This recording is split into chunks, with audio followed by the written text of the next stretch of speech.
Halo, Assalamualaikum. Salam sejahtera bagi kita semua. Bisa mendengar dengan jelas suara saya, teman-teman? Iya, bisa Mbak Ida. Oke, terima kasih, Kak Ayu. Oke, baik. Kita mulai ya webinar pada sore hari ini. Terima kasih, Kak Nurwijayanti, atas responnya. Saya buka ya, teman-teman. Assalamualaikum warahmatullahi wabarakatuh. Salam sejahtera bagi kita semua. Teman-teman, webinar pada sore hari ini alhamdulillah bisa terlaksana meskipun ini vibes-nya vibes liburan ya, teman-teman. Terima kasih teman-teman telah hadir dan bergabung join di webinar gratis yang diadakan oleh Lentera Wacana pada sore hari ini. Belajar bareng Lencana pada sore hari ini. Beberapa media komunikasi partner yaitu ada Christian Putih, Lekat Pekat, Isaac USU Universitas Sumatera Utara, ada Kejar Mimpi Tangsel dan juga Developilia serta Aptar Rating Agency. Dan mungkin bagi teman-teman yang belum tahu apa sih Lentera Wacana adalah media produktif yang membahas tentang literasi, pengembangan diri, dan juga dunia karir nih teman-teman. Banyak sekali yang diadakan oleh Lentera Wacana, program-program yang dilaksanakan ada konten edukasi, webinar gratis seperti pada sore hari ini teman-teman, dan juga ada kelompok baca. Bagi teman-teman yang belum tahu, apa aja program-programnya bisa langsung kepoin Instagram Lentera Wacana. Oke, seperti yang kita tahu, webinar gratis pada sore hari ini adalah spesial, yaitu kenapa saya bilang spesial? Karena tema pada sore hari ini tentang beasiswa ke Jepang, yang mana di sini akan ada narasumber kita, teman-teman, yaitu Kak Ayu mohon maaf, Kak Ayu Dianitasari. Oke. Sebelum saya mempersilahkan Kak Ayu untuk sharing pada sore hari ini, teman-teman untuk menyiapkan pensilnya, ballpoint, ataupun catatan-catatan yang mungkin teman-teman bisa ketika menyimak bisa mencatat hal-hal penting ataupun teman-teman ada yang ingin ditanyakan, boleh banget tulis apa aja yang ingin ditanyakan. Mungkin teman-teman bisa lupa nanti ya apa yang ingin ditanyakan ke Kak Ayu. Oke. Mungkin saya akan sedikit memperkenalkan Kak Ayu. Nanti ketika akan dimulai, Kak Ayu juga bisa memperkenalkan kembali siapa Kak Ayu. Mungkin saya akan sedikit spill ya. Kak Ayu adalah sedikit spill tentang biografi Kak Ayu nih teman-teman. Kak Ayu adalah lulusan Sarjana Sains Pengembangan Daerah Fakultas Geografi, lulus cum laude di Universitas Gadjah Mada nih teman-teman dengan IPK 3,5 dan juga sekarang sedang menjalani magister magister di Universitas Chuo, Jepang mulai April 2024 hingga Maret 2026. Jadi sekarang sedang ada di Jepang nih teman-teman. Jadi teman-teman nggak usah ragu, pada sore hari ini kita akan bertanya dengan ahlinya apapun kekepoan teman-teman tentang mitos fakta belajar di Jepang atau bagaimanapun persyaratan apa aja yang harus dipersiapkan untuk belajar ke Jepang, teman-teman bisa langsung tanya ke ahlinya. Tentu saja, terutama tentang beasiswa Max nih teman-teman. Mungkin ada teman-teman pada sore hari ini yang kepo banget, apa sih beasiswa Max itu? Oke, begitu ya teman-teman ya. Sedikit spill dari saya, mungkin Kak Ayu nanti bisa langsung memperkenalkan diri kembali kepada teman-teman yang hadir pada sore hari ini. Oke, langsung saja. Ini dia Kak Ayu Dianita Sari. Silahkan Kak Ayu. Oke. Ya, terima kasih Mbak Ida. Dengarkan suara saya Mbak Ida dan teman-teman semuanya. Oke, sip. Oke, Assalamualaikum warahmatullahi wabarakatuh. Selamat sore semuanya. Semoga semuanya dalam keadaan sehat ya. Perkenalkan, saya Ayu Denitasari, biasa dipanggil Ayu. Asalnya dari Klaten. Sekarang lagi S2 di Chuo University, di Departemen Teknik Sipil dan Ilmu Lingkungan. Nah, aku langsung share aja ya materi yang udah aku siapin. Hmm,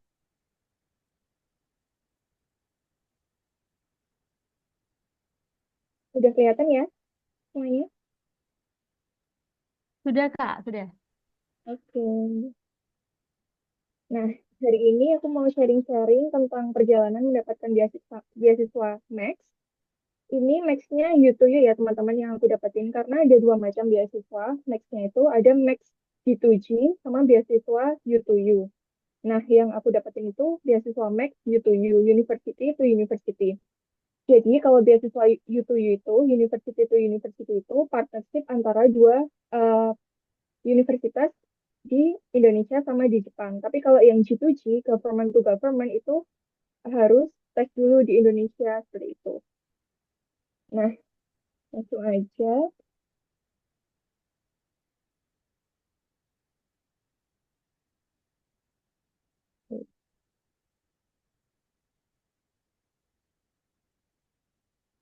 Nah, kenapa sih aku pilih Jepang gitu?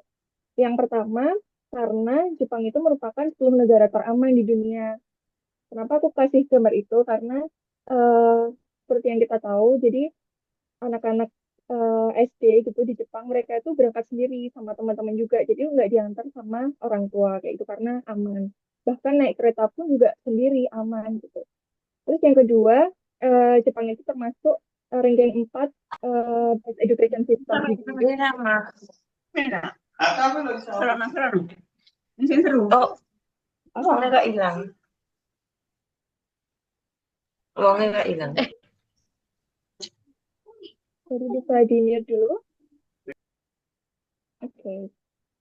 Nah, selanjutnya job opportunity. Seperti yang kita tahu, di Jepang itu kan populasi penduduknya itu semakin menurun ya. Kalau di Indonesia kan semakin naik. Nah, maka dari itu eh, lowongan pekerjaan di Jepang itu membutuhkan banyak tenaga kerja asing gitu. Jadi lebih mudah kayak gitu untuk mendapatkan pekerjaan gitu di Jepang. Selanjutnya orang-orangnya di Jepang itu sopan-sopan gitu. Bahkan melebihi orang Jawa gitu kalau menurutku ya. Karena mereka itu basi-basinya ya melebihi orang Jawa terus nggak bisa ngomong langsung gitu. Jadi muter-muter dulu gitu sih. Kadang tuh aku sampai yang nggak ngerti maksud mereka sampai seminggu, sebulan gitu. Itu apa sih maksudnya dia? Karena pakai gimana ya? Mereka tuh kalau ngomong tuh pakai perumpamaan gitu kadang-kadang. Itu yang orang Jepang tuh kadang-kadang kayak gitu. Karena nggak bisa ngomong langsung gitu. Terus selanjutnya transportasi di Jepang itu tepat waktu gitu. Terus lingkungannya juga bersih. Bahkan di Jepang itu di jalan-jalan gitu tuh nggak ada tempat sampah. Jadi teman-teman kalau mau buang sampah itu ya misal ke supermarket terdekat gitu. Jadi walaupun nggak ada tempat sampah di Jepang, mereka tuh tetap simpen sampah mereka sampai mereka nemuin tempat sampah misalnya di supermarket gitu. Terus yang terakhir, karena di Jepang itu menyediakan beasiswa. Nah, contohnya beasiswa Max. Ini yang mau aku ceritakan. Nah, di beasiswa Max ini apa aja sih yang kita dapetin gitu? Yang pertama, kita dapetin tiket pesawat, itu round trip ya, pergi sama pulangnya. Terus yang kedua, per bulannya itu dapat 156 ribu yen, itu sekitar 15 jutaan per bulan. Terus eh, biaya kuliahnya gratis, sama biaya visanya juga gratis. Selanjutnya, kualifikasinya apa aja sih gitu untuk daftar beasiswa ini? Nah, karena aku daftarnya di tahun 2022, itu jadi yang pertama itu kita harus lahir setelah 2 April 1988. Terus GPA, IPK-nya itu minimal 2,3 ini per 3 ya. Kalau di Indonesia kan IPK-nya maksimal 4 ya. Kalau ini, jadi ada perhitungannya tersendiri nanti gitu. Kalau maksimalnya ini 3 gitu. Jadi nanti dikasih Excel gimana cara perhitungannya gitu. Penyetaraannya gitu. Terus background-nya kayak major kita itu harus sesuai dengan yang kita pilih kayak gitu. Nah, kasusku, aku kan geografi ya, pembangunan wilayah gitu, tentang smart city, pelajarannya tentang smart city kayak gitu. Nah, aku cari supervisor yang eh, tentang smart city juga, tentang urban planner kayak gitu. Nah, ternyata supervisor itu adanya di Departemen Teknik Sipil dan Ilmu Lingkungan gitu. Dan alhamdulillah terima sih. Jadi walaupun beda nama jurusannya, tapi kalau yang dipelajarinya itu sama dan supervisornya itu oke, jadi nggak apa-apa gitu. Selanjutnya, nah ini language requirement-nya. Jadi bahasa yang harus teman-teman miliki, salah satu dari ini, misal teman-teman bagusnya di bahasa Inggris, jadi teman-teman kirim sertifikatnya bahasa Inggris, misalnya, tapi minimal ini ya B2. Misalnya IELTS itu B2 itu minimal 5,5. Itu untuk semua elemen ya. Misal pakai TOEFL IBT ya minimal 72 gitu. Atau teman-teman bisa ngumpulin sertifikat bahasa Jepang, tapi minimal harus N2 kayak gitu. Nah, dalam kasus itu aku belum bisa waktu itu eh, di level N2 gitu. Jadi aku ngirimnya pakai bahasa Inggris, pakai IELTS gitu. Nah, ini timelinenya waktu tahunku ya, tahun 2022. Nah, karena aku max-nya U to U, University to University, aku lewat UGM gitu. Karena S1 ku di UGM, jadi aku lihat info max itu di website Office of International Affairs UGM. Nah, itu tanggal 25 Desember itu di website itu ada pengumuman kalau Chuo University apa namanya offer scholarship max gitu. Nah, terus tapi waktunya itu singkat banget gitu. Di website UGM itu tanggal 25 Desember baru ada informasi seperti itu. Tapi dimintanya tanggal 10 Januari harus udah submit dokumen gitu di apa di UGM gitu. Nah, untungnya waktu itu emang aku kan kerja di Jakarta, tapi aku WFH di Klaten gitu, dari Klaten. Jadi kan deket ya, Klaten Jogja gitu. Jadi aku bisa kayak apa namanya ke Jogja gitu buat urus-urus dokumennya kayak gitu. Dan alhamdulillah itu kekejar sih dalam waktu sesingkat itu gitu. Jadi bisa kekejar submit dokumen belum 10 Januari 2023. Nah, habis itu pengumuman di UGM juga cepet banget tuh tanggal 18 kayak gitu. Nah, setelah itu ada interview kayak gitu, interview dari Profesor Chiwo University. Jadi awalnya itu aku nggak langsung menghubungi profesor yang ada di Jepang, tapi di dokumen yang aku submit itu ada formulir yang isinya itu aku harus menuliskan profesor yang aku inginkan gitu. Ada dua pilihan kayak gitu. Nah, di situ aku browsing dulu profesor yang ada di Chuo University yang sesuai dengan jurusanku itu siapa kayak gitu. Tulis di situ. Setelah itu kan ada pengumuman di UGM, berkas-berkasnya diterima. Habis itu dari UGM berkas-berkasnya dikirimkan ke Chuo University. Nah, setelah itu eh, interview tanggal 10 Februari 2023, kemudian ada pengumuman dari Chuo University itu 14 Maret 2023. Terus kalau udah diterima dari Chuo University, baru Chuo University mengirimkan berkas-berkasku ke pemberi beasiswa, yaitu Max, kayak gitu. Nah, pengumuman dari Max itu 28 Juni 2023. Terus baru berangkat ke Jepangnya itu September 2023. Jadi hampir 1 tahun sendiri itu timelinenya gitu. Nah, ini culture shock ya. Nah, yang pertama, karena aku sebelumnya di Indonesia itu kerjanya WFH ya, cuma dari rumah, kantornya di Jakarta, jarang keluar rumah. Jadi kaget banget gitu ketemu sama stasiun Shinjuku gitu karena dari apartemenku waktu itu pertama kali apartemenku jauh banget dari universitas ya dari Fakultas Teknik dan Engineering tuh teknik sains dan teknik itu jadi hampir 2 jam kayak gitu perjalanannya dari apartemen ke fakultas. Nah itu harus transit juga ke Shinjuku Station jadi culture shock banget gitu bener-bener yang stres banget awal-awal waktu itu. Tapi lambat laun alhamdulillah udah nggak apa-apa dan udah pindah juga di apa apartemen yang dekat dari fakultas jadi udah tinggal jalan aja nggak perlu naik kereta lagi. Terus ini sih yang jadi tantangan gitu. Yang pertama language barrier seperti yang kita tahu ya kalau orang Jepang itu susah gitu ngomong bahasa Inggris. Nah jadi ya gitu sih kita paling enggak harus belajar bahasa Jepang dasar-dasarnya gitu sih. Biar bisa komunikasi lancar gitu sama orang Jepang gitu. Terus yang kedua, susah juga nemu halal food gitu di Jepang. Jadi nggak semua roti itu halal gitu. Jadi ada emulsifiernya yang misal itu dari babi kayak gitu. Bahkan nggak apa ya, nggak banyak roti yang bisa kita makan sebenarnya di Jepang itu gitu. Terus misal sushi juga nggak banyak gitu. Karena itu mengandung mirin juga kayak gitu yang ada alkoholnya. Jadi kita itu nggak bisa makan juga kayak gitu. Terus daging ayam, daging sapi gitu sebenarnya kita juga nggak bisa makan karena kan itu disembelihnya juga nggak pakai bismillah gitu kan. Gitu. Jadi cuma sedikit juga yang bisa kita makan. Tapi kalau di Tokyo ya, karena aku di Tokyo, sebenarnya dibandingkan dengan kota-kota lain, di Tokyo itu banyak restoran juga gitu, yang halal kayak gitu. Jadi kalau makan di restoran di Tokyo, terus sekali makan bisa 100.000 sampai 150.000 gitu buat satu orang gitu. Jadi mahal. Gitu. Terus, nah ini karena aku cross major ya, dari geografi, pembangunan wilayah, ke teknik sipil itu benar-benar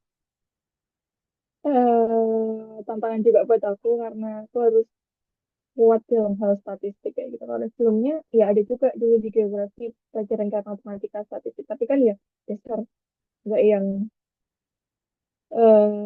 nggak yang dalam kayak gitu. Terus selanjutnya administratif di kampus itu semuanya masih pakai bahasa Jepang kayak gitu. Jadi ya itu tantangannya.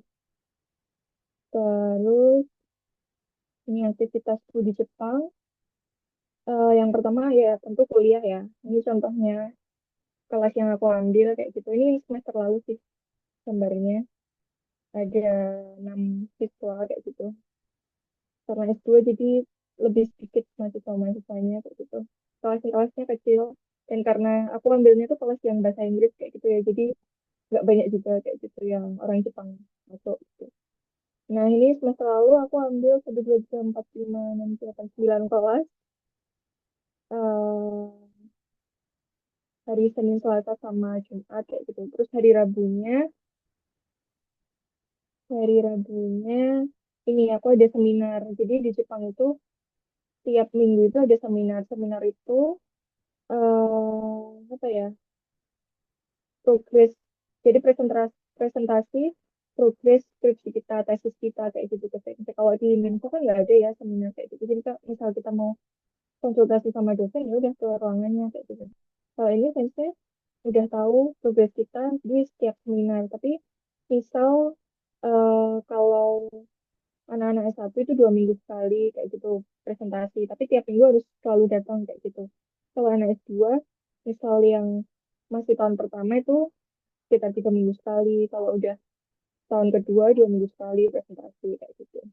Jadi kita juga tahu secara mendalam eh, penelitian teman-teman kita kayak gitu. Kita juga ngomentarin, diskusi sama teman-teman kita tentang tesis kita sama tesis teman-teman yang lain kayak gitu. Ini gambar laboratoriumku. Terus ini juga semester lalu aku ikut workshop juga di Jepang, terus ikut summer program juga. Eh, Terus ini juga ada laboratory trip sama teman-teman, sama sensei juga kayak gitu. Terus ini juga aku diundang jadi English speaker kayak gitu berapa kali ya? 3, 4 kali kayak gitu. Jadi mereka tuh yang udah kakek nenek emang, tapi mereka bahasa Inggrisnya bagus karena mereka isi waktu luang. Mereka udah pensiun sebenarnya, tapi ya orang Jepang ya kayaknya memang mereka butuh kesibukan nggak diem aja di rumah gitu. Jadi mereka kayak bikin komunitas gitu. Terus belajar bahasa Inggris kayak gitu. Tapi mereka bahasa Inggrisnya juga udah bagus-bagus gitu, gitu. Bahkan ada yang udah umurnya tuh 90 tahun yang duduk ini. Keren banget sih mereka walaupun udah tua tapi tetap belajar. Terus ini banyak tips ya. Yang pertama, asal teman-teman ini sih komplit aja sih sama file-file administratif yang diminta kayak gitu. Terus yang kedua,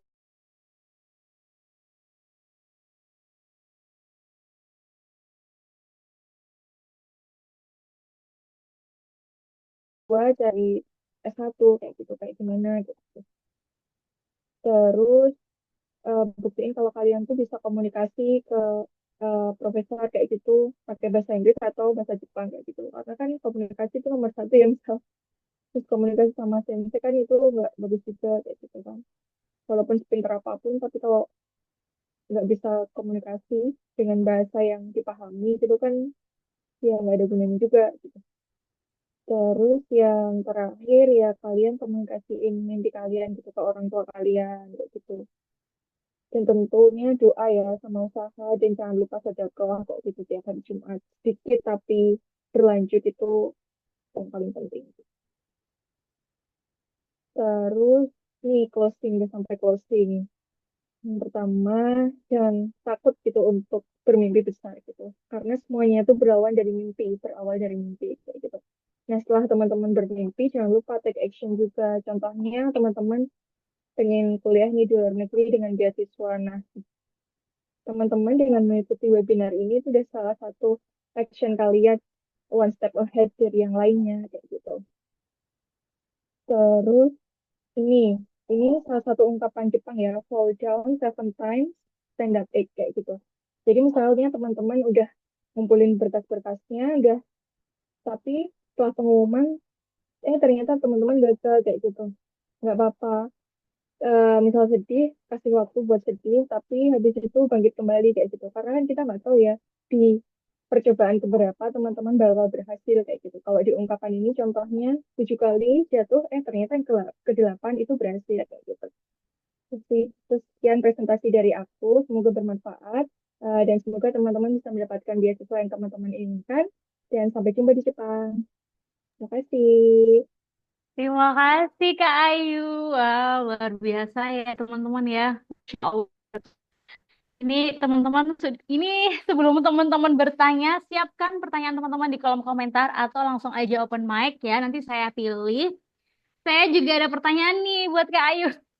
Saya excited banget. Jadi Kak Ayu, mungkin teman-teman sambil bersiap-siap untuk raise hand untuk tanya ya. Oke, Kak Ayu, tadi kan eh, sebelum pertama complete the files, dokumen-dokumen pentingnya itu dipersiapkan. Kemudian ada bahasa Inggris juga. Kalau nggak bisa bahasa Jepang, bahasa Inggris boleh banget. Nah, Kak Ayu, apakah dalam pengumpulan pengumpulan dokumen-dokumen penting juga ada pembuatan esai juga nggak sih? Karena yang saya tahu biasanya kalau kita mau sekolah ke luar negeri pasti kan ada penulisan esai tentang jurusan kita atau tentang penelitian yang akan kita teliti gitu. Kemudian Hmm. itu pertama, kemudian untuk bahasa Inggris, kalaupun kita ternyata bisa ya Kak, ya bahasanya bagus dan memenuhi syarat skor IELTS-nya, tapi ketika di sana kan misalnya kan full bahasa Jepang nih, bagaimana caranya kita bisa mengikuti nih? Misalnya nanti ketemu dosen-dosen dengan berbahasa Jepang dan segala macam, itu gimana Kak Ayu untuk beradaptasinya gitu? Itu pertanyaan dari saya Kak Ayu. Oke, langsung dijawab boleh Kak Ayu? Oke. Oke, siap. Nah, yang pertama itu tentang esai ya. Sebenarnya di aku kemarin itu yang ditanyain suruh nulis penelitian apa yang mau dilakuin kayak gitu. Jadi kita disuruh nulis ya misalnya tikronya penelitiannya apa, judulnya maunya apa kayak gitu. Nah, itu aja sih. Terus yang kedua tentang bahasa ya. Kan kalau aku emang bahasa Jepangnya awal-awal itu cuma dasar aja, belum yang tahap advance kayak gitu. Nah, jadinya aku kumpulinnya berkasnya tuh IELTS bahasa Inggris. Nah, di Joe University sendiri itu ada kelas-kelas yang buka dalam bahasa Inggris kayak gitu dan untungnya senseiku juga bahasa Inggrisnya tuh bagus banget kayak gitu jadi aku komunikasi sama sensei itu juga bahasa Inggris kayak gitu dan kalau tiap seminar di laboratoriumku itu aku juga pakainya bahasa Inggris dan teman-teman Jepang itu tapi aku presentasi bahasa Inggris tapi juga aku tulis di bawahnya pakai bahasa Jepang kayak gitu tapi aku ngomongnya pakai bahasa Inggris kayak gitu. Nah, teman-teman Jepang juga diminta sama sensei buat walaupun mereka itu presentasinya pakai bahasa Jepang, tapi ada tulisannya bahasa Inggris kayak gitu. Jadi aku juga paham apa maksud mereka gitu. Oh, jadi saling ya. Jadi nggak full yang full Japan, full English gitu. Oke, jadi ada translate-nya gitu. Wah, luar biasa nih Kak Ayu. Terima kasih Kak Ayu. Oke, dari pertanyaan dari di kolom komentar nih Kak Ayu dari Yohanes Hermanto.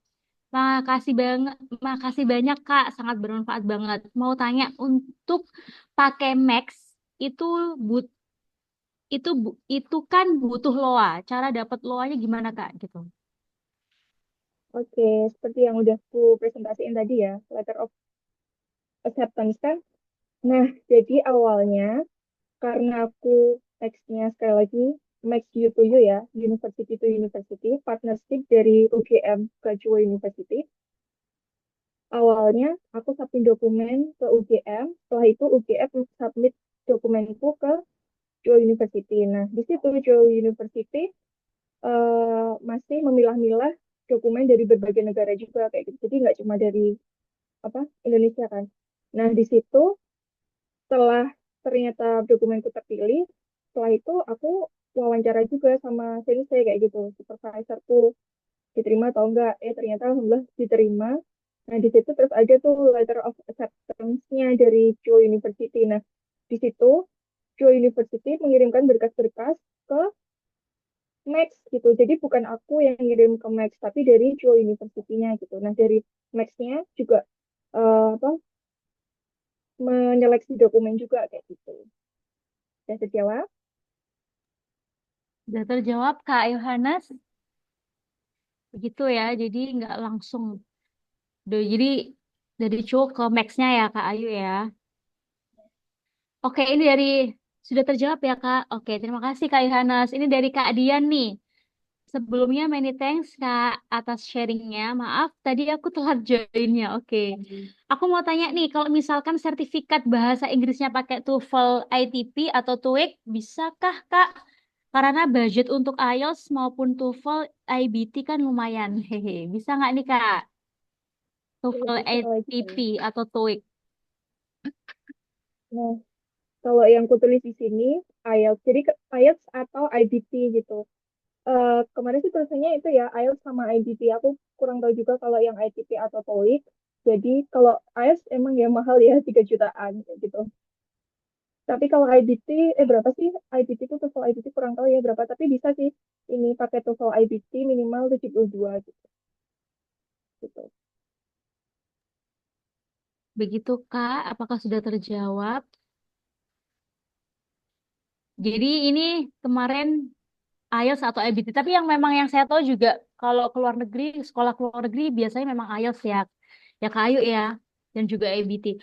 Oke, dari Kak Aminah nih, terima kasih banyak Kak atas penjelasannya. Maaf Kak, mau tanya terkait terkait sertifikat N2-nya, apakah ada nilai minimumnya nih Kak? Japanese N2, skor N2. Hmm, ini ya, kayaknya sih nggak ada ya. Setauku, yang penting lulus aja sih kan ada tulisannya lulus kan. Yang penting lolos dan nggak ada minimal skornya sih. Yang penting lolos aja gitu. Berbeda dengan IELTS ya Kak ya. Kalau IELTS kan ada skor-skornya 5, 4 gitu ya. Oh, N2 ini nggak ada ya Kak ya. Oke, sambil nunggu pertanyaan dari teman-teman yang lain, mungkin saya juga mau tanya nih Kak Ayu, yang bisa dibilang lolos kualifikasi beasiswa Max ini sebetulnya apa sih gitu? Kebanyakan mayoritas yang diterima itu apanya gitu? Dokumennya kah? Atau mungkin kita ada skill tertentu atau apa nih Kak? Jadi yang aku bilang tadi ya, yang penting itu ini nih, yang penting administratif filesnya kita tuh lengkap semuanya. Itu langkah pertama. Nah, yang kedua kita harus bisa meyakinkan profesor kalau kita itu tuh nanti bakal bisa mengikuti kuliah di sini kayak gitu. Contohnya ya kita sesuai juga sama jurusan dari profesor di laboratorium profesor dan juga kita bisa berkomunikasi sama profesor itu aktif kayak gitu loh. Misalnya ya ini pakai bahasa Inggris atau bahasa Jepang kayak gitu. Yang penting bisa meyakinkan profesor gitu. Oke, yang penting bisa meyakinkan profesor itu berarti ini saat jalur interviewnya kah? Betul Kak? Betul, betul. Oke. Bahasa Inggrisnya teman-teman harus lancar digas ya atau bahasa Jepangnya. Oke. Ini dari Kak Adian bertanya nih. Sip, sip, thank you Kak jawabannya. Soalnya di website Embassy Ada TOEFL, ITP, dan TOEIC gitu. Cuma commonnya awardee pakai IELTS sih. Ya betul, commonnya awardee pakai IELTS. Oke, bertanya lagi teman-teman, manfaatkan pada sore hari ini kita diskusi sampai jelas pokoknya ya. Apa yang kalian belum paham. Kak Ayu, aku izin bertanya lagi nih sambil nunggu pertanyaan dari teman-teman juga. Soal apa ya tadi ya pertanyaanku tadi. Jadi soal TOEFL, IELTS sudah dibahas. Kemudian meyakinkan profesor. Tadi juga berarti kita harus bisa meyakinkan profesor. Bahasa Inggris kita harus fluently, harus bagus. Nah, oke, tunggu. Ini ada pertanyaan dari Kak Dian nih. Mau tanya lagi, untuk registration fee untuk kampusnya gimana Kak? Apakah ada yang free atau untuk Jepang Universitas? Itu nggak free ya, tapi nanti bakal di reimburse, bakal diganti sama pihak Max-nya gitu. Sampai di akhir nanti diganti sama pihak pemberi beasiswanya. Oke, jadi registration fee-nya itu di awal kita bayar dulu gitu ya Kak ya? Baru nanti diganti semuanya. Tuh, Oke. Kalau nggak lolos bakal refund nggak Kak? Ini kata Kak Dian. ini kalau nggak lolos, Emang kalau ini, itu emang ini, mohon maaf nyela sebentar. Emang ini apa persyaratannya harus bayar dulu, terus pengumpulan dokumen. Bagaimana nih urutannya nih Kak? Pengumpulan dokumen dikirim terus bayar, terus kita nunggu nih lolos nggak lolos gitu. Apakah hangus uangnya atau bagaimana nih Kak? Mau eh, bisa di refund gitu. kalau jadi kalau untuk case aku ya awalnya sebenarnya aku research student dulu baru S2 kayak gitu. Nah, jadi yang aku tahap di Indonesia itu research student selama 6 bulan. Setelah itu aku setelah 6 bulan di lab kayak gitu. Nah, itu baru daftar S2 kayak gitu. Dah. S2 itu sama ngirimin berkas-berkas juga kayak gitu dan bayar fee-nya kayak gitu. Nah, itu nanti deh aku ini aku ingat-ingat lagi ya itu yang pas aku daftar itu tuh barengan sama yang aku waktu kirim berkas-berkasnya atau setelah aku kirim berkas-berkasnya. Saya ingat tuh sih eh, kalian sama kirim berkas-berkasnya baru pengumuman kayak gitu. Hmm. Siapa sih ini? Kak Dian ya. Ini Kak Dian ya betul. nanti kirim email ke aku aja ya, soalnya nanti apa? Aku kasih apa ya informasi lebih lanjut lagi. Soalnya aku agak-agak lupa yang waktu tahap untuk pembayarannya itu. Nanti aku kirim email aja. Kirim ke emailku nanti aku balas ya. Oke, nanti ditulis emailnya Kak Ayu ya. Ini sama siapapun yang kalau mau tanya-tanya juga boleh di emailku untuk lebih lanjut ya tentang registration fee-nya itu ya aku catat. Oke, pertanyaan selanjutnya dari Kak Sanju. Arigato gozaimasuka atas penyampaian materinya. Kalau dari Kak Ayu kan pakai jalur universitas ke universitas. Yang kebetulan kampus Kak Ayu sebelumnya ada hubungan kerjasama. Kalau misalnya dari kampus asal tidak ada hubungan kerjasama, berarti pakai jalur G2G ya Kak. Kalau pakai jalur G2G, kira-kira langkah apply-nya bagaimana gitu?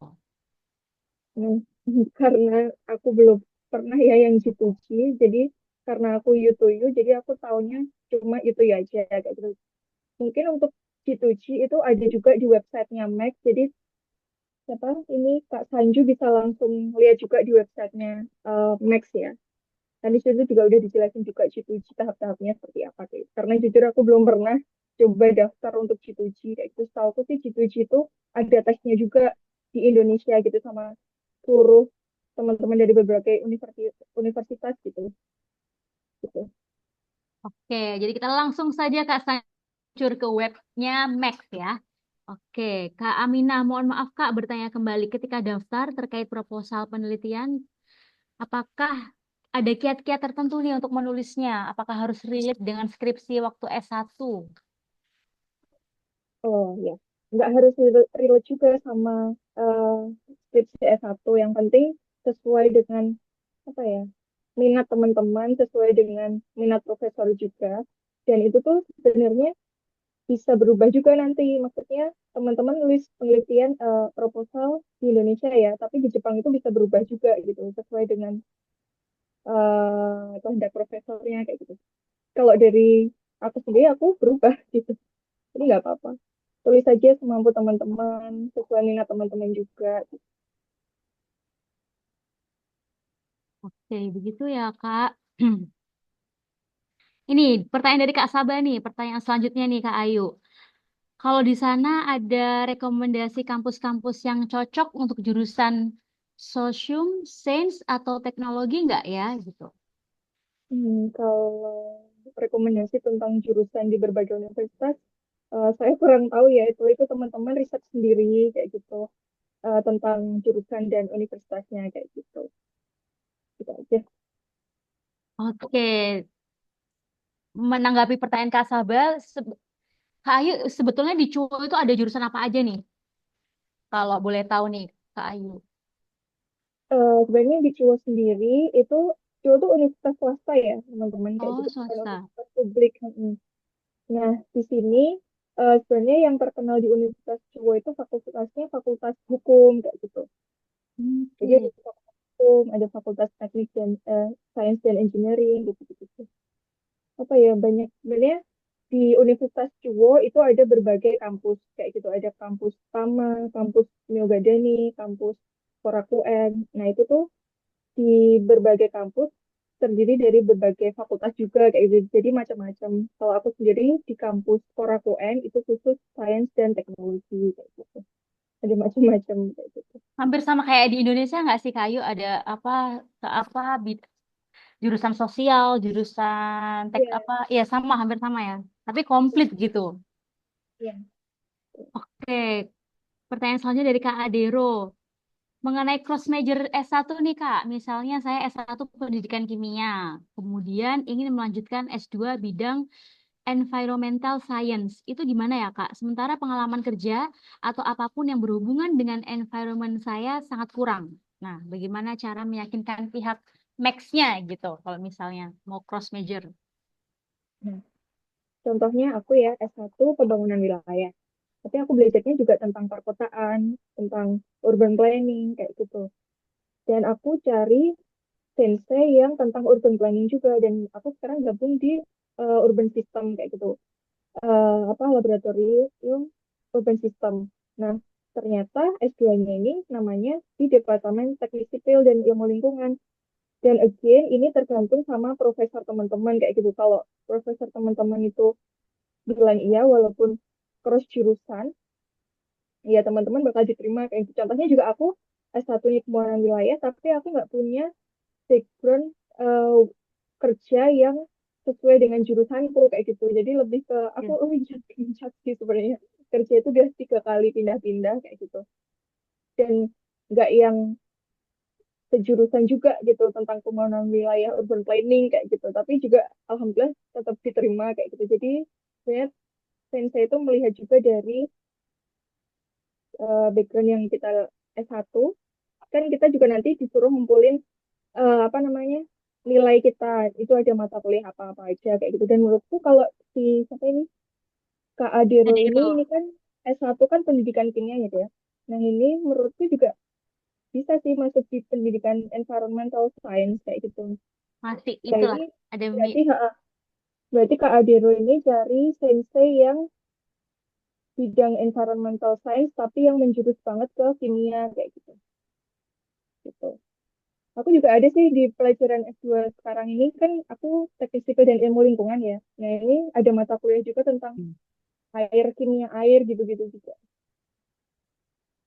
Bisa masuk sih menurutku ya. Tinggal bisa meyakinkan sensei atau enggak kayak gitu. Dan emang cari sensei yang environmental dan yang scope-nya itu kimia banget gitu. kimia banget. Oke. Walaupun walaupun pekerjaannya itu nggak ada yang sesuai dengan environment kan. Contohnya aku juga nggak ada yang sesuai dengan environmental juga gitu di bidang pekerjaanku gitu. Jadi nggak apa-apa, bisa. Ya, agak deg-degan juga ya Kak Ayu ya kalau cross major. Itu cross major sebetulnya karena nggak ada yang sama persis atau kenapa sih Kak Ayu itu sebetulnya sebelumnya? Atau memang Oh, karena emang kan aku pas buka website UGM loh, ini ada penawaran beasiswa kayak itu awalnya lihat oh beasiswa, oh kalau beasiswa ya udah aku ulik-ulik lagi kan, oh ternyata pemberi apa beasiswanya dari Joe University kan, oh ya udah aku ulik-ulik lagi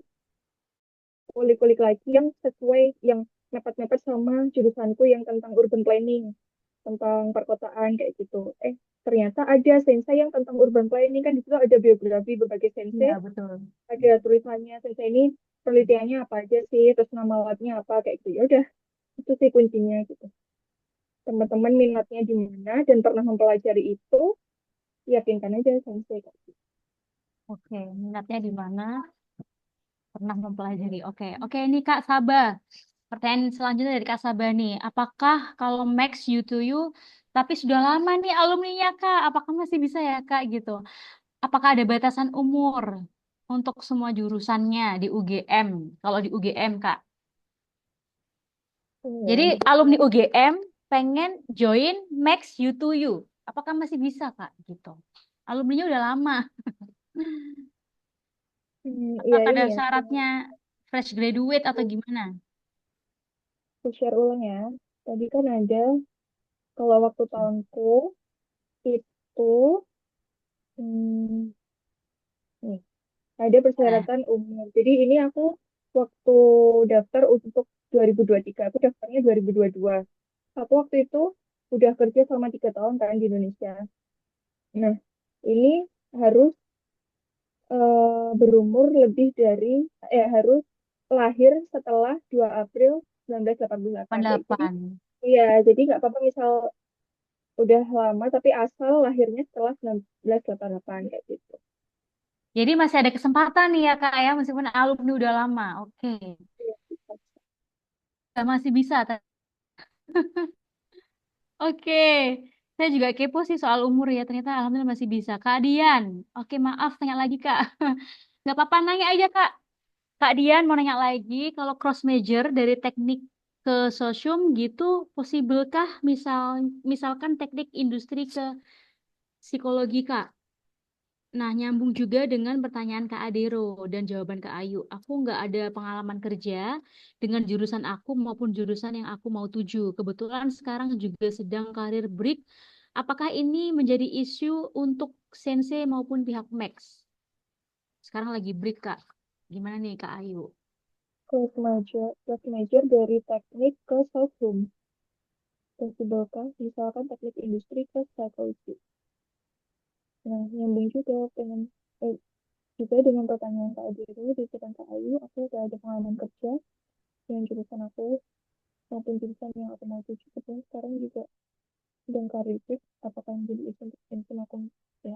Oh, again ya, aku kasih tahu karena Sensei juga lihat nilai dari S1 kita, ngelihat juga mata kuliah yang udah pernah kita ambil apa aja kayak gitu. Jadi sesuai nggak dengan misal tek- dari teknik industri ke psikologi. Misal aku nggak tahu ya kalau teknik industri itu apakah belajar tentang psikologinya eh, pegawai industri atau gimana kayak gitu. Sebenarnya Kak Dian ini yang lebih tahu ya. Kalau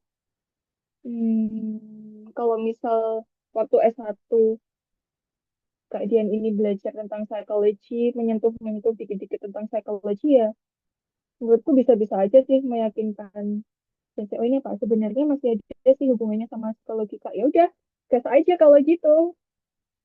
Gas aja sih menurutku gitu, dan Kak Dian juga pengennya psikologi kan yang penting bisa meyakinkan sensei aja sih. Gas aja sih nggak apa-apa. Terus kalau sedang karir break, apakah ini menjadi isu untuk sensei maupun pihak Med? Sebenarnya enggak sih, sebenarnya kalau kasusku sensei tuh nggak begitu ngelihat eh, pengalaman kerjaku sih. Orang aku nggak disuruh apa ngumpulin CV waktu di UGM kayak gitu. Tapi waktu emailan sama sensei sebenarnya aku juga nggak diminta, tapi aku kirimin CV aku. Itu kayaknya juga nggak terlalu dilihat gitu untuk pengalaman kerja gitu. Yang penting jurusan S1 teman-teman sih kayak gitu yang udah teman-teman pelajari sebelumnya gitu. Oke, baik Kak Dian, sudah jelas ya. Ini ada pertanyaan lagi dari Kak Adero. Kak, mohon maaf, tadi mungkin saya kelewat dengan pertanyaan mengenai minimal kemampuan bahasa. Untuk IELTS berapa dan kalau G, apa ini? GLPT Jadi, juga berapa? Untuk IELTS saya sudah punya, tapi nilainya masih 5,5 nih. Bahasa Jepang level N3, apakah sudah cukup atau masih belum? Wah, Kak Adero udah siap nih sebut sepertinya Kak Ayu ya. terus ini. Nah, Sudah memenuhi. udah sih memenuhi minimal 5,5, tapi waktu aku kemarin tuh diminta sama Ciwo University-nya minimal 6 kayak gitu. Jadi amannya minimal 6 ya. Terus kalau Japanese language-nya itu minimal N2. N3 belajar lagi. Naikin level, satu level lagi. N2. Oh, oh N3 ya. N3 itu malah di bawahnya ya, Kak. Oh, N2 harus N2. Wah, Jadi seru kalau nih. bahasa Jepang itu level tertinggi N1 dan level terendah aja N5. Oke.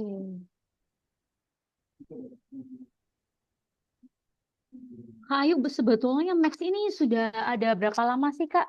Karena kan kayak baru denger nih scholarship Max gitu, Max scholarship. Apa Udah benar? lama sih Udah nih. lama ya? Tapi kok nggak pernah terdengar. Oke, udah lama ternyata teman-teman. Biasanya kan kita taunya LPDP ya.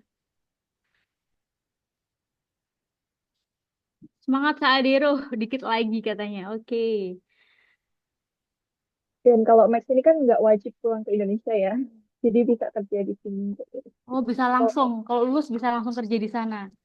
Wah. Dan aku juga rencananya juga mau kerja di sini. Jadi susah cari Ah, kerja di Indonesia. oke oke. Seru sekali Kak Ayu. Kak Ayu ini Max Scholarship ini ada negara lain kah? Atau khusus Jepang? Max Jepang, khusus Jepang. Oke, Max oh, memang punyanya Jepang, khusus Jepang guys. Jadi Wah. kalau misalnya mau kerja di sini kayaknya nggak dapat ini tiket pulangnya gitu. Jadi cuma tiket berangkat ke Jepang aja. Oh ya, betul betul. Kak, maaf mau tanya lagi nih dari Kak Saba. Kalau Max di UGM yang U2U, apakah untuk semua jurusan ya, Kak? Iya sih, untuk semua jurusan bisa. Yang penting teman-teman pilih jurusan apa di. Intinya Jepangnya. kalau Max itu intinya Max terbuka sih buat semua jurusan gitu. Nggak spesifik harus science, teknik itu enggak. Kalau seperti Super excited nih teman-teman. Kayak ini yang join pada sore hari ini sepertinya mau join Max Scholarship semua nih ya teman-teman ya. Saya doakan teman-teman sukses semuanya. Oke, ada yang ingin bertanya lagi atau diskusi lagi?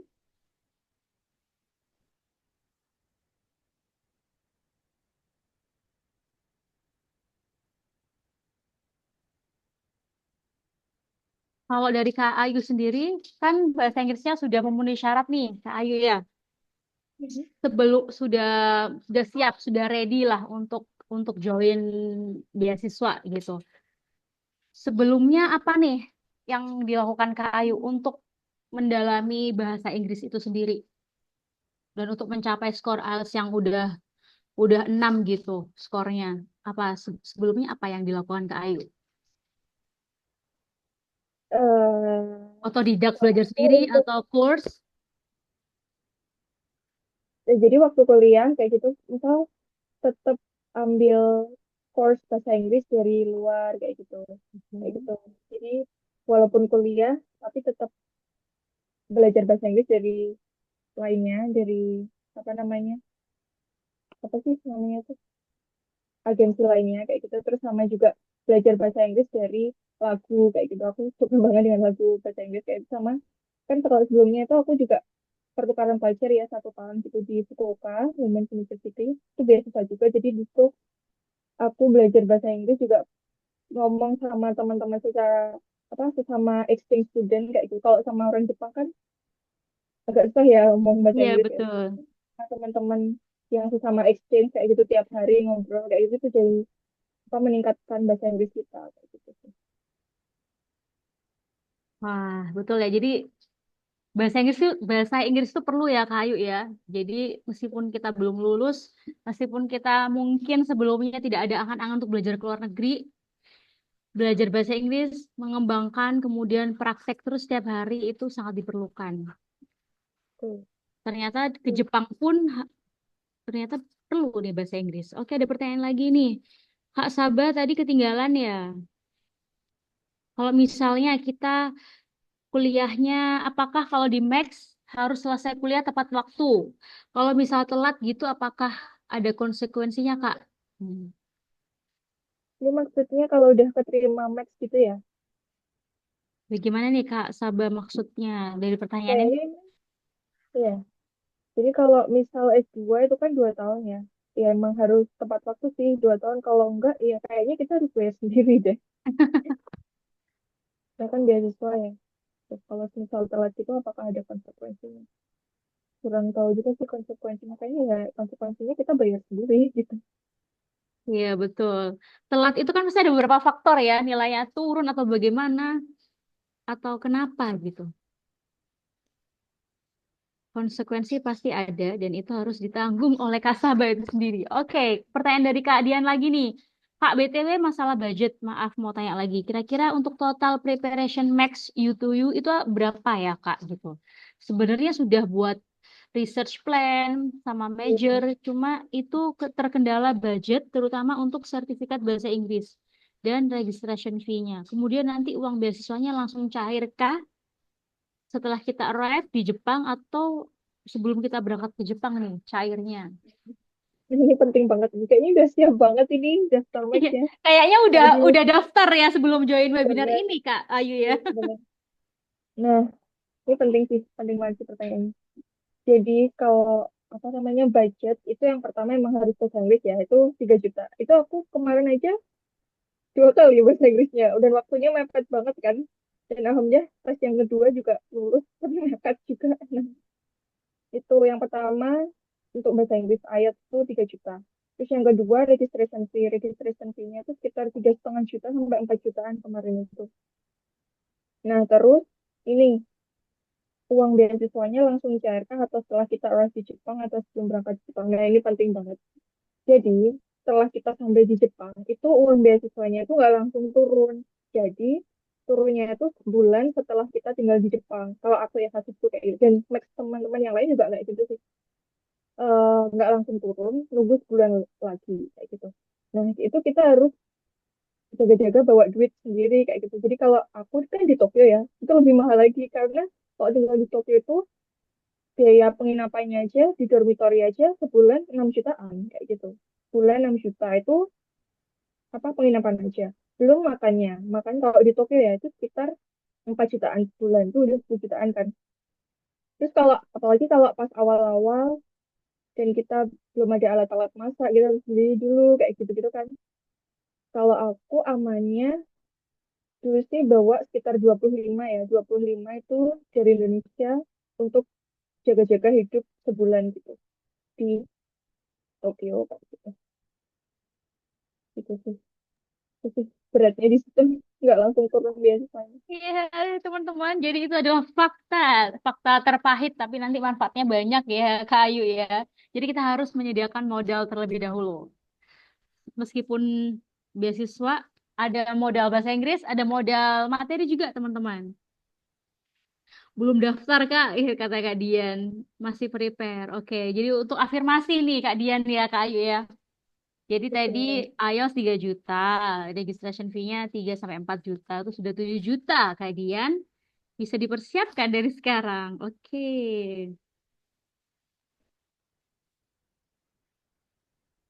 Ada yang ingin ada yang ingin didiskusikan lagi, teman-teman?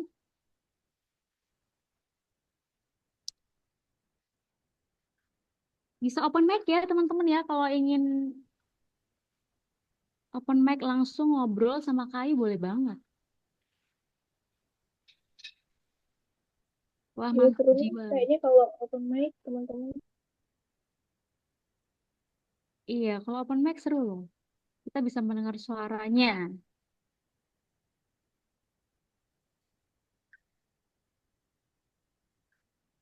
Ada tips lagi Kak Ayu? Mungkin dari Kak Ayu. Terus apa lagi ya? Udah sih itu aja sih. Jadi sudah yang terakhir sudah disebutkan ya tadi ya. Afirmasi, dream big, kemudian action guys. Yang terakhir tadi gak boleh putus asa. Kemudian doa. Doa itu sangat penting.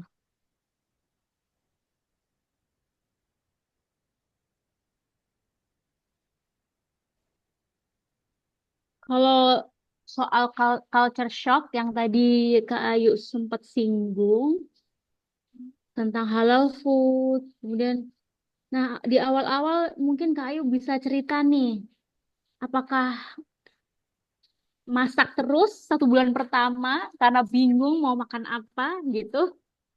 Misalnya gimana nih Kak Ayu? Iya, kalau awal-awal dulu aku masak sih. Amannya masak. Dan Gitu, lebih karena hemat bisa. juga nggak sih Kak Ayu ya untuk kalau masak ya?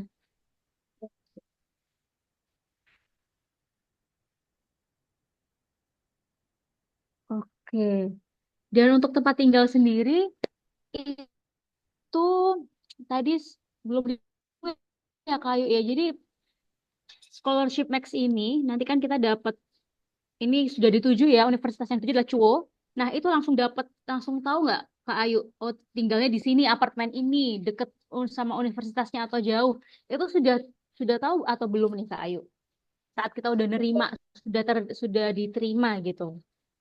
Iya, jadi dari cowok sendiri udah ngasih tahu kayak pilihan kalau misal tinggal di apa dormitory kampus gimana. Tapi kalau di dormitory kampus nanti ke Fakultas Engineering itu jauh banget. Ya udah dikasih tahu sih. Terus aku juga ya udah deh itu aja dulu nggak apa-apa. Karena kan kalau cari-cari sendiri juga ribet juga masih di Indonesia kan. Terus ya udah dan Oke. ternyata waktu nyampainya juga Jepang ternyata jauh banget. Nah pas udah sampai Jepang juga cari gitu yang terdekat dengan fakultas gitu sih.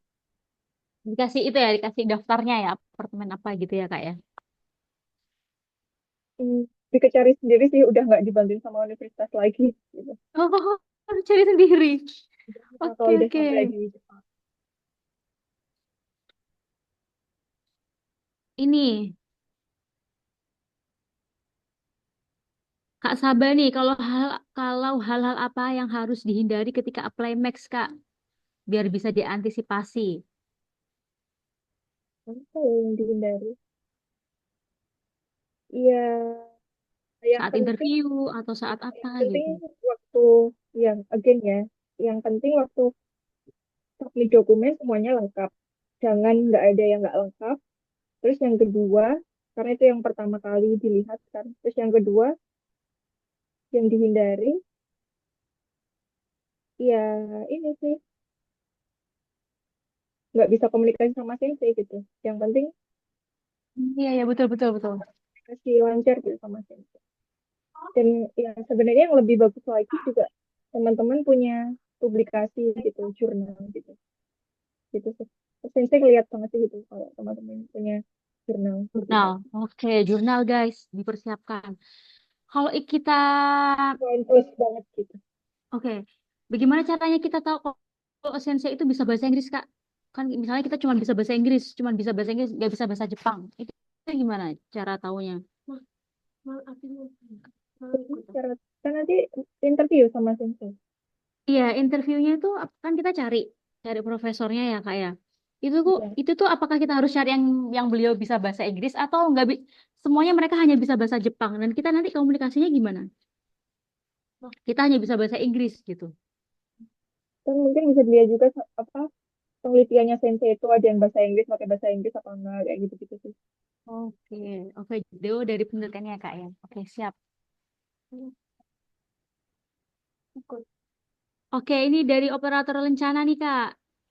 buat jadi buat jadi bahan pertimbangan untuk biaya hidup di Jepang. Kalau dibandingkan dengan negara lain gimana, Kak? Apakah beasiswa dari Max itu sangat cukup untuk hidup di sana? Hmm, cukup untuk hidup di sini. Kalau tapi kalau di Tokyo ya cukup aja ya. Maksudnya ya bisa sih itu apa bisa nabung 1 juta 2 juta bisa sih kalau emang bener-bener teman-teman hemat ya. Kalau nggak hemat ya teman-teman sebenarnya bisa baik sih, bisa kerja part time kayak gitu, dibolehin tapi maksimal 28 jam per minggunya kayak gitu. Gitu. Cukup, tapi kalau hidup di Tokyo sangat mepet kayak gitu. Kalau hidup di selain Tokyo, menurutku bisa nabung lebih banyak lagi sih kayak gitu. Bisa jalan-jalan gitu-gitu. Oke, cukup Tapi tapi emang mepet nih, ya Kak. kalau di Tokyo ya 15 juta. Tapi emang dibolehin kerja part time kayak gitu. Tapi sebenarnya Sensei juga nggak begitu suka kalau penerima beasiswa kerja kayak gitu. Terus Oke. awal-awal tuh aku sempat bilang sama senseiku aku pengen kerja part time kayak gitu karena sangat mepet kayak gitu kan dia hidupnya. Terus habis itu waktu apa namanya eh waktu kan aku dari riset student terus ke S2, nah itu berkas-berkasnya ditambahin sama sensei ditambahin untuk ngumpulin suruh ngelis biaya hidupku tuh apa-apa aja dirinci kayak gitu terus uang beasiswa dapat berapa gitu gitu sampai kayak gitu loh sama sensei. Wah, jadi ini aku sudah mendengar dari penjelasan Kak Ayu dari tadi ya tentang sensei. Ini kayaknya Kak Ayu deket banget. Jadi kita Ya sebagai kita mengharus apa yang daftar apply, emang emang komunikasinya intens iya ya Kak iya sama senseinya mengharuskan kita. karena sensei itu kan kayak ayah kita ya di sini kita kan sendiri jadi kita emang harus komunikasi sama sensei itu ya intens kalau bisa kayak gitu. Itu sensei yang awal dari awal kita interview sampai kita tiba di sana itu orang yang sama atau nanti beda orang? Terus sensei itu kan yang membimbing tesis kita yaitu di Iya, iya laboratorium. betul. Kalau di Jepang itu kan laboratorium, terus ada ruangannya sensei di dalam laboratorium itu kayak gitu. Setiap hari sensei di situ kayak gitu. Memang harus deket juga sama sensei. Ya, jadi itu kita temui di interview pertama itu ya Kak ya, sensei itu. Iya. Aku interviewnya waktu itu masih di Indonesia, jadi online gitu. Jadi ya apa ya, sensei itu kalau sama anak beasiswa itu kan berharap lebih ya, wah ini anak beasiswa. Jadi kalau misal orang-orang Jepang itu kan banyak-banyaknya mereka kan kerja part time ya. Jadi mereka kan biaya hidup tinggi terus jadi apalagi aku di swasta juga kan anak-anaknya tuh ya sambil kerja part time kayak gitu jadi kalau misalnya saya ada anak beasiswa tuh wah seneng kayak gitu jadi mikirnya ini orang udah nggak usah kerja part time karena udah dapat beasiswa gitu kan jadi sebenarnya yang jadi apa ya yang jadi momok bagi anak beasiswa itu karena ekspektasi sensei itu terlalu tinggi gitu ke anak beasiswa gitu jadi bebannya tuh aduh sensei tuh kayaknya mikir terlalu ini Oh, apa ekspektasinya ekspektasinya ketinggian gitu loh. deg-degan ya kitanya ya Kak ya, ya Allah. Oke, Kak Dian tanya lagi nih, interviewnya berapa kali sih Kak gitu? Terus berapa orang? Aku kepo nih Kak Dian nih. Saat interview, sesi interview. Waktu interview waktu aku masih di Indonesia online tuh cuma 2 sensei aja. Nah terus itu kan masih riset student ya. Nah terus untuk masuk S2-nya itu aku interview dengan 3 sensei secara langsung kayak gitu. Di Berarti 2 kali ya Kak? 2 kali berarti interviewnya. sebenarnya S2 sekali, riset student sekali gitu ya. Oh, Oh oke. ada lagi deh.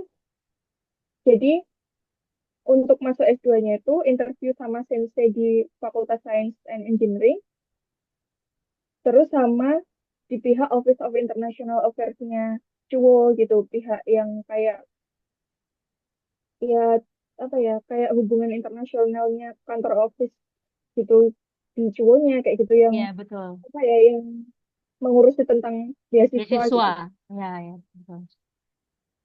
Oke, begitu ya Kak Dian ya, sudah jelas ya. Itu banyak juga ada berapa ya 4 profesor saat itu. Jadi totalnya 7 profesor tapi beda hari Oh, dan beda hari. 4 profesor 3 profesor gitu. Itu Itu Kak Ayu nggak ada deg-degan sama sekali kah? yang waktu itu ya deg-degan sih tapi ya nggak begitu deg-degan juga gitu. Karena baik-baik sih sebenarnya. Oh, baik-baik. Itu bertanyanya interviewnya mengenai tentang penelitiannya Kak Ayu atau apa? Awalnya waktu masih di Indonesia waktu mau daftar research student itu jadi itu kan berkas-berkas itu udah diterima sama sensei, terus sensei kirim email ke aku, terus ngasih kayak hmm, bacaan-bacaan jurnal-jurnal, terus bilang kalau nanti ini bukan jurnal kita bahas waktu interview ya kayak gitu. Jadi bahas tentang jurnal yang sensei kasih gitu. Jadi kayak review jurnal gitu-gitu sih. Tuh, terus itu riset rutin ya. Terus waktu mau masuk S2-nya, wawancaranya di apa aku lupa ya. Eh, waktu mau masuk S2, kayak misal nanti setelah lulus mau gimana kayak gitu. Terus karena aku udah ini ya udah 6 bulan kan, waktu itu 6 bulan di Choi University ditanyain apa lagi ya, ditanyain tentang mau ambil jurusan apa gitu juga, terus nanti mata kuliahnya eh mau ambil yang apa-apa aja gitu-gitu sih. Itu yang gitu-gitu lebih. Lebih ke apa ya, kayak sharing, kayak diskusi bersama gitu, nggak? Bukan pertanyaan yang bikin. Enggak, iya kok yang Iya, iya, bikin betul-betul. kita mikir berat itu enggak. Iya, iya, oh, seru Aku ya. juga kaget ternyata Sensi juga sebelumnya pas kirim email itu udah dikasih bacaan dulu. Nanti kita bahas ini ya gitu. Jadi enak. Iya, itu seru sih, dikasih jurnal dulu, nanti kita bawa bahas ini. Itu seru sih, betul-betul. Saya merasakan vibes kebapaannya si Sensei itu sih kayu ya. Kalau sharing deh, Sensi itu tuh super baik banget. Oh Kayak iya, apa Masya ya? Allah. Totalitas banget gitu loh Sensi itu.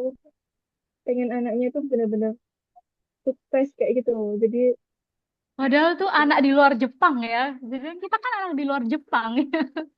Sebaik itu loh. Oke, Sensi teman-teman. itu tuh, ya nggak jadi deh. Iya ya, Ya nggak oke apa-apa, oke. nggak apa-apa, kayu. Lanjutkan aja, nggak apa-apa.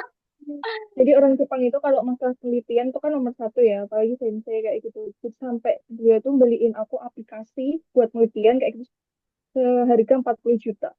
Hah? Kaget kan aku bilang hasilnya tuh mahal banget kayak gitu, nggak apa-apa yang penting penelitianmu bagus kayak gitu. Hah? Jadi beban Itu, mental iya, sendiri ya.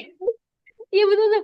Itu totalitas seorang sensei ya, profesor. Kemudian mungkin beban bagi kita ya, Kak Ayu ya. Tapi sekaligus beban, tapi sekaligus jadi kayak semangat, motivasinya bertambah nggak sih, Kak Ayu ya? Karena sudah disupport luar biasa seperti itu. Jadi leleh nggak sih? Iya. Betul, betul, betul. Bagian di swasta ya, karena di swasta jadi fasilitas mereka kan bagus banget kayak gitu kan. Ya aku pertama kali swasta kan, sebelumnya di Indonesia ya nggak swasta Begitulah. kan, malah Iya, swasta. begitu. Agak ternyata di swasta begini banget gitu. Oh, apakah itu salah satu alasan Kak Ayu untuk aku pengen kerja di sini aja nanti kalau udah lulus gitu? Karena orang-orangnya ya Kak Ayu ya baik-baik gitu ya Kak Ayu. Orangnya baik-baik. Baik. Totalitas gitulah mereka tuh. Oke, dan satu lagi Kak Ayu, diskriminasi tentang tentang hijab, kita muslim dan segala macam apakah tidak diterima oleh Kak Ayu? Nggak ada diskriminasi hijab sih kalau di tempatku ya. Alhamdulillah mereka menerima aja sih. Keren, keren, keren. Aduh, jadi Malah jadi kan ya. kepikiran, iya malah jadi kepikiran pengen ke Jepang, pengen belajar juga di Jepang rasanya. Oke, teman-teman, sudah ada bayangankah ini 17 orang yang menyimak ternyata di Jepang seperti itu ya. Beasiswa Max ya sebetulnya nggak mudah-mudah, mudah-mudah sulit gimana ya saya cara ngomongnya. Nggak terlalu sulit-sulit banget tapi nggak mudah-mudah banget gitu ya kayak Kak Ayu ya untuk mendaftar beasiswa Max nih. Udah yang penting kuncinya teman-teman berkasnya lengkap semua sama yakinin sensei udah gitu sih. Iya, karena Cynthia sebaik itu teman-teman. Pasti kalau teman-teman bisa public speakingnya bagus, kemudian paham betul dengan apa yang dipelajari, pasti Sensei udah yakin nih diterima nih. Oke, Tapi nggak semua sensei sebaik baik. itu ya. Oh, Aku nggak cuma tahu. beruntung Oke, aja. oke, oke, Beruntung oke, aja oke. dapet sensei baik. Alhamdulillah, ya, ya, ya. Ini amalnya Kak Ayu ya, dapat Sensei sebaik itu ya. Jadi afirmasi juga nih teman-teman. Meskipun nggak semua Sensei baik, tapi afirmasi dapat Sensei yang baik. Oke, teman-teman sudah cukup. Sudah cukupkah teman-teman tentang beasiswa Max-nya pada sore hari ini, tentang biaya kita udah bahas. tentang perlengkapan, persyaratan untuk usia tidak terbatas ya teman-teman ya. Pokoknya tadi itu yang lahir setelah 1988 tahunnya. Jadi yang usianya mungkin udah agak telat, bisa semangat. Pokoknya semangat belajarnya masih terus membara. Terima kasih untuk Kak Dian, Kak Adero, Kak Sabah, Kak siapa lagi tadi yang sudah bertanya. Kak Anissa, Kak Yohanes, terima kasih sudah join pada sore hari ini.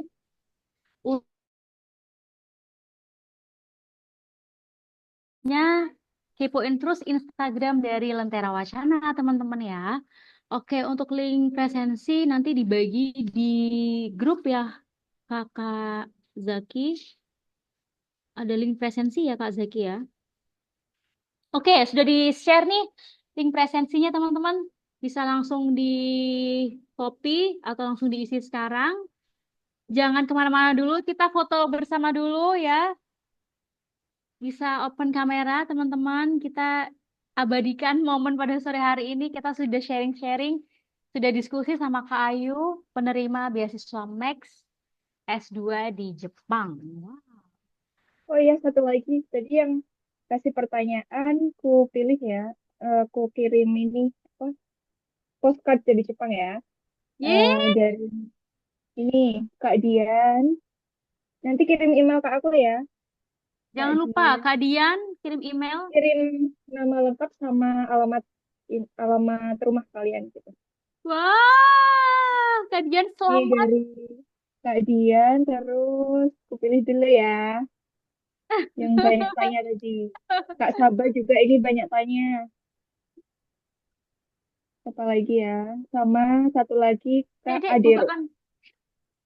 Sama Kak Adero. Udah tiga ini ya. Nanti kirim email ke aku ya. Udah ku tulis email aku di chat. Kak Dian, Kak Adero, sama Kak Sabah. Kirim email ya ke Kak Ayu. Sudah dikirim emailnya ke Kak Ayu ya. Kirim nama sama alamat ya, Kak Ayu ya. Selamat teman-teman, dapat kenang-kenangan dari Kak Ayu, postcard dari Jepang. Wah, saya ikut senang. Oke, sekarang bisa open kamera. Kita siap-siap untuk foto bersama ya. Untuk kenang-kenangan kegiatan kita pada sore hari ini. Semoga saya doakan, semoga yang join pada sore hari ini semuanya dilancarkan, dimudahkan, seluruh niat baik mau sekolah di luar negeri, entah itu di Jepang, entah itu di negara manapun. Amin, amin ya Rabbal Alamin. Oke, sudah siap? Sudah open kamera semuanya? Dibantu ya Kak Zaki dan tim Lentera. Sinyal terbatas, izin dia buka kamera. Wah, Kak Sabah nggak asik nih. Kak Sabah harusnya memperlihatkan wajah gantengnya. Ganteng atau Kak Sabah ini perempuan atau laki-laki ya? Karena kan dapat hadiah nih dari Kak Ayu. Jadi harus memperlihatkan wajahnya sebetulnya. Sebentar aja. Oke, Kak Adero belum. Kak Syifa belum. Ayo Kak Anissa, Kak Aminah. Bisa open kamera. Kak Erika. Oke, yang sudah siap? Kak Zaki, tim Lentera Perempuan. Ternyata mohon maaf ya Kak. Saya kira laki-laki. Oke, mungkin ini aja. Dari tim Lentera Wacana bisa mulai ya Kak. Udah siap semuanya? Oke. Siap. Oke, gaya bebas terserah senyum. Satu, dua. Satu, dua, tiga. Oke, satu lagi. Bentar. Oke, satu lagi. Satu, dua. 3. Oke, sudah. Terima kasih Kak. Terima kasih Kak Ayu. Terima kasih buat teman-teman. Kak. Saya tutup ya teman-teman ya. Sampai jumpa di webinar-webinar Lentera Wacana selanjutnya. Semoga bermanfaat apa yang telah kita sharingkan pada sore hari ini. Terima kasih. Terima kasih Kak Yohana.